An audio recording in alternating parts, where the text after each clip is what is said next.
Hello everyone, and thank you for tuning into Buckeye TV. Today we have exciting stories on local eateries, including ones that involve dining in with cats, and how to watch the solar eclipse. We'll also talk about the Ohio State student section, Block O, and take a look into the upcoming Ohio State spring football game.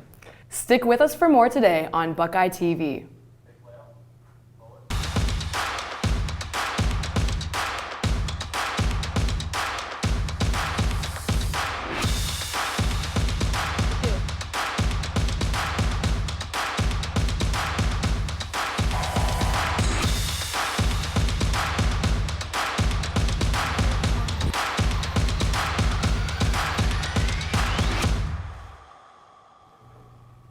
Hello, and welcome to Buckeye TV. I'm Sophie Malin.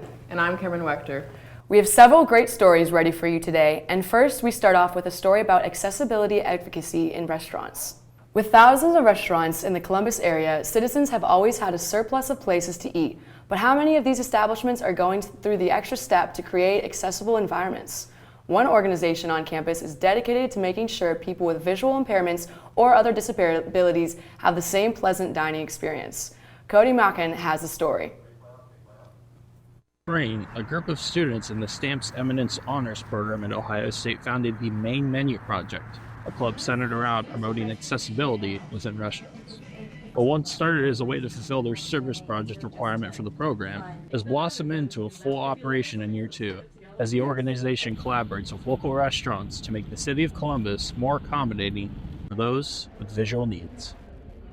Our goal is just to make it so that menus are more accessible so that these individuals can have more independence as they go throughout their lives and go to restaurants with their friends and other things, and it's more normal for them. And so what we do is we take the menu, we type it up, and we make it so that it's in a screen reader accessible format, which means that you can have it on your phone, your screen reader can read it to you, and you'll be able to go through it so that it makes sense. In addition to screen reader compatibility, Main Menu has also experimented with Braille and QR code menus. For some members of the club, their inspiration to take action came from family or friends struggling with vision difficulties, but for others, it's a first-hand experience. I have kind of a bit of a vision impairment myself, so seeing menus, especially ones that I can't zoom in or bring close to me, is definitely something that I kind of struggle with a little bit, and I knew it would help people.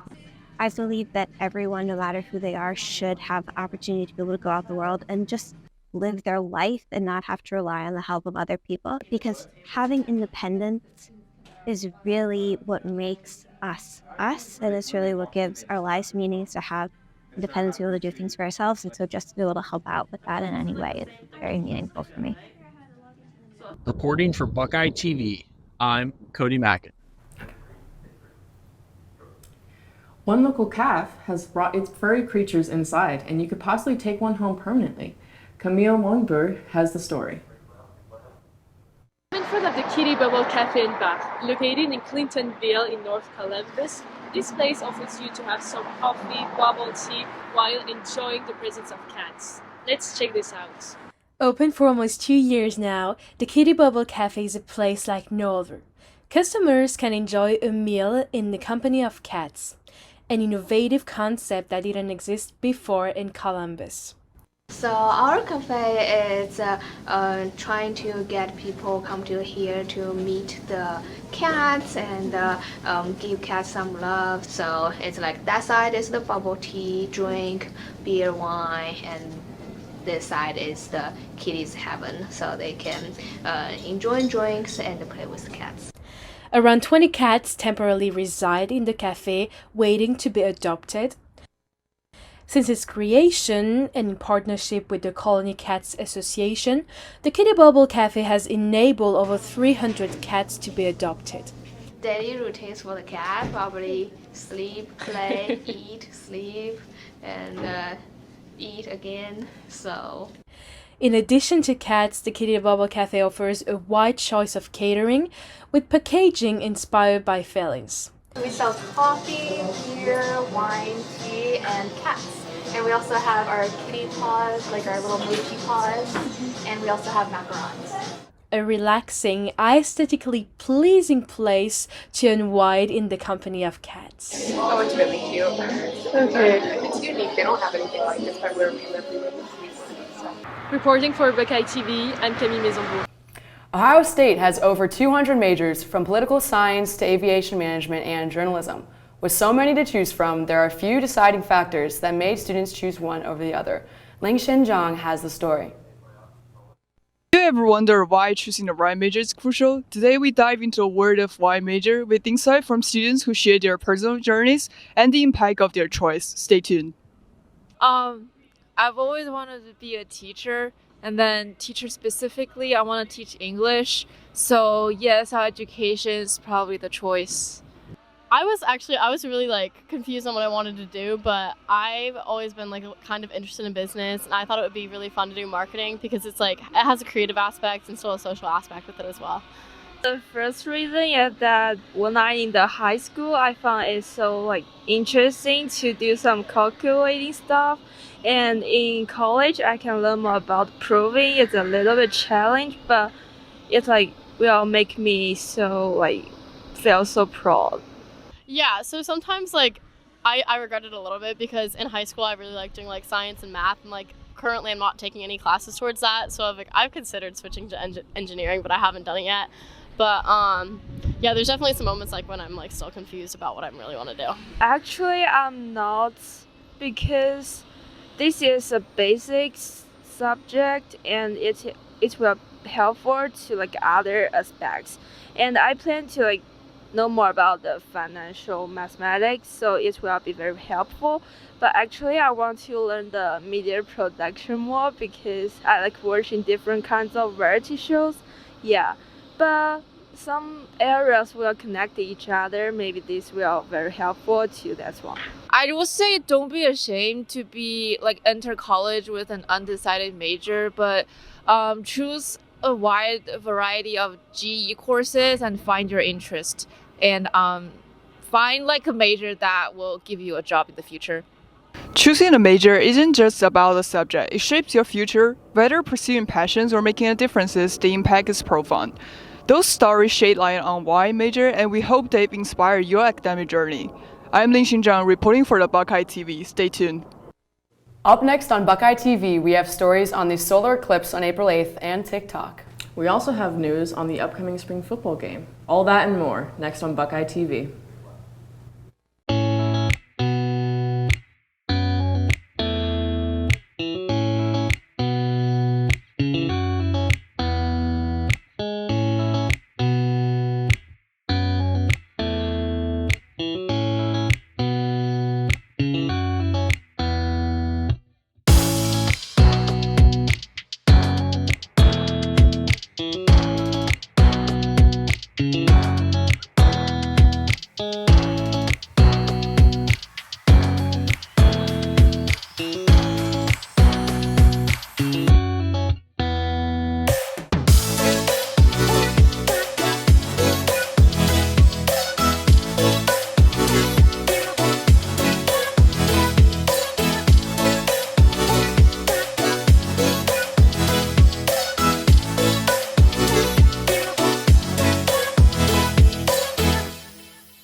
A once-in-a-lifetime event will take place right here at Ohio State, and students are doing their best to prepare for it. Natalie Hunt has the story. April 8th, the moon will fully cover the sun for a short period of time, putting on a spectacular event for people all over the country. Let's see how Ohio State students are preparing to watch this once-in-a-lifetime opportunity. People within a 124-mile-wide band in Ohio will experience the rare total solar eclipse, passing through cities such as Dayton and Cleveland. While these places will have the full eclipse, Columbus and Cincinnati will see nearly the entire eclipse with 99% totality. Probably going to be my research lab that I'm part of on Med Campus. I'll probably just step out to look at it and then go back. Yes, I'm going to Dublin, Ohio, about 20 minutes from here to go to a park and watch it with my friends. Yeah, I think we'll be at the Oval and watching it because I have a class immediately after it, so it'll be a nice time with spending time with friends to watch the eclipse. The last eclipse in Ohio was in 1806, and the next will begin the year 2099. I mean, it's complete totality if you go 20 minutes north of here. So, I mean, that's a special thing. I mean, you'll see all the birds will stop singing because they'll think it's night, which is pretty cool. A lot of animals will naturally try to go to sleep, which is just so weird because it'll be 3 o'clock in the afternoon. And I mean, I can see why people in the old days thought this was like a super religious event. Like, that's pretty crazy to happen in the middle of the day, so I'm excited. The recent cloudy weather in Ohio has caused some concern for the visibility of the eclipse. This morning is supposed to be partly cloudy, so I'm hoping that means like the part that is not covering the sun is going to be pretty clear. But I mean, even if it's not, it's still going to get dark. Like, no matter what, clouds or not, it's still going to get dark. So I hope they're gone, but that'd be a bit of a damper. For many students, this is their first chance to see a full, total solar eclipse.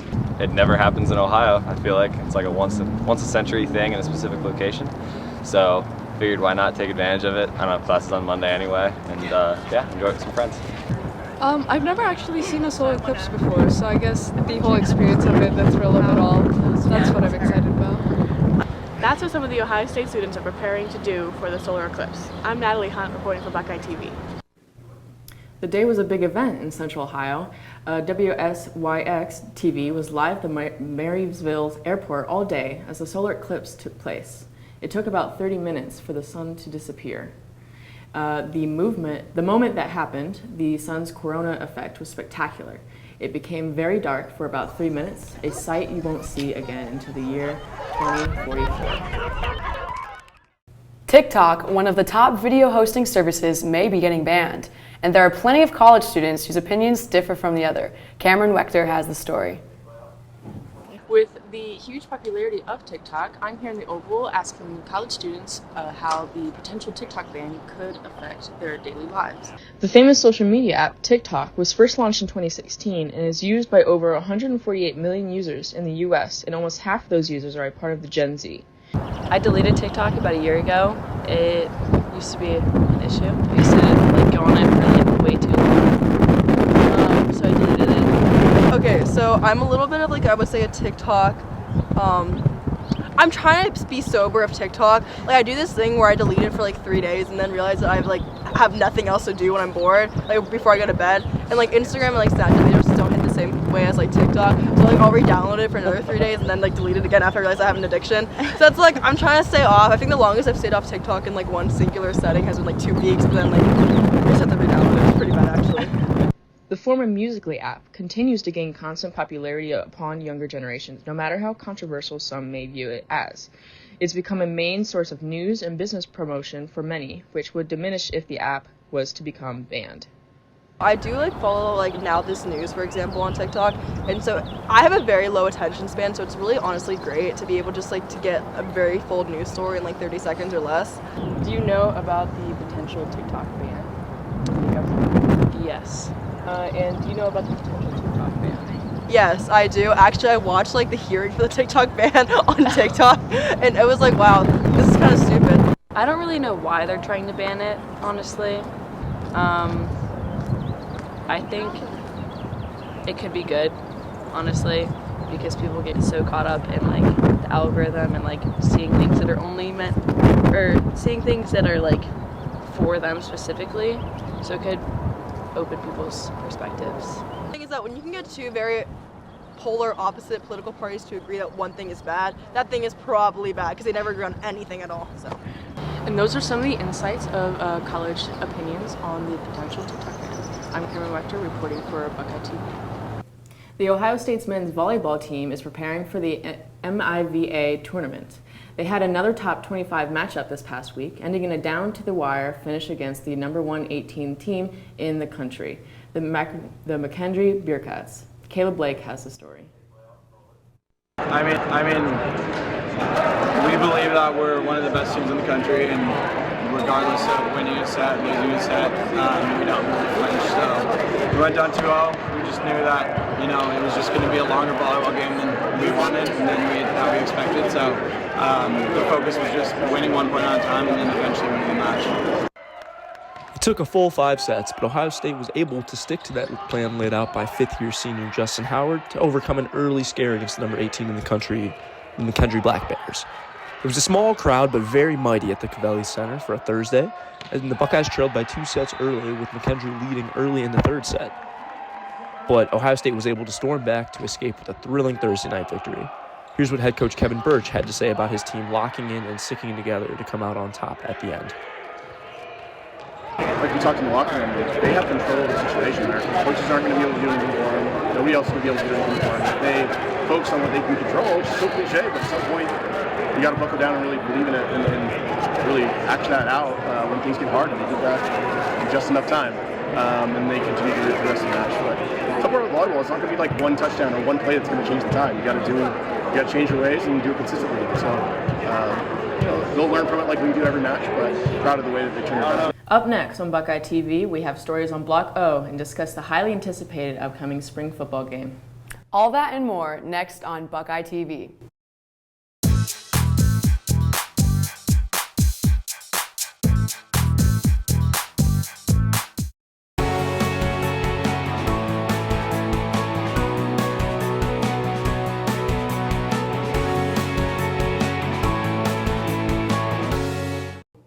We are entering the spring sports season, and students are excited to cheer on their fellow Buckeyes in the warm weather. Ohio State Athletics teamed up with Block O in order to make that experience even better. Here's Avi Schoenberg with the story. The Ohio State softball team hosted their home opener last Wednesday, March 27th against the University of Dayton. The team came out with a 6-2 victory in a game which featured lots of back-and-forth action. The energy there was brilliant, not only coming from family, friends, and fans of the team, but also students. At the beginning of the school year, Block O, the official student section of the Ohio State, added softball to their list of student-run fan sections at games. Softball is now the 11th sport at Ohio State that has the official section in a representative field or arena. The only reason why I love the softball section is that it really gives added benefits the team. The team loves having this there, great, talking to the coaches, talking to the representatives, they love us there. They love the energy we bring, they love the heckling. They just love it, and it's just another sport to add on to Block O. Additionally, there is now a softball committee which plans giveaways, events, and themes for games. From time to time, the softball director will meet with representatives from Ohio State Athletics to expand and improve the student experience on game days. In late April, Block O will host their 101 event, which gives students an opportunity to meet some of the players and bond with fellow students.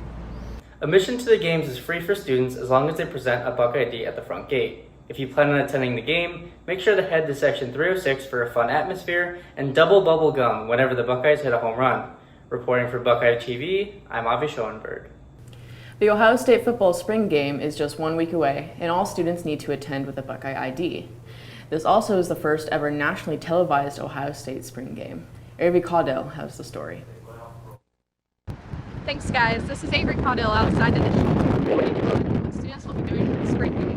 Believe it or not, there's more to do than a football game, so let's check it out. I haven't decided honestly if we're going to go to the game, but definitely go out, join the crowd, and just celebrate the Buckeye spirit. The spirit of the spring game is something that's unique to Ohio State. Most schools can't say that a scrimmage would mean this much to the school, but at OSU, it means something different to the students. Oh my gosh, just the energy, because game days it's like nothing else. I brought friends to Columbus for game days, and they're seriously, so really just the energy. Yeah. Between bars and restaurants, some are preferred over others to students. Two students from Ohio State talk about some of their hot spots and go-tos for the spring game atmosphere. Outer in. If you are a girl, hit up a block for sure. And Midway block is popping. Midway, yeah. And if the weather is good though, then it's fun. And a little bulls hurt no one. No, it's a joke. So whether you're going to the spring game or not, it seems like there's something fun to do on campus. There's some things to help from your local students. And reporting for Buckeye TV, this has been Avery Caudell. Back to you. Thank you, Avery. That was our last story for today. And thank you, everyone, for tuning in to Buckeye TV and listening to our reporters' great stories. I'm Sophie Malin. And I'm Cameron Wechter. We hope to see you next time on Buckeye TV.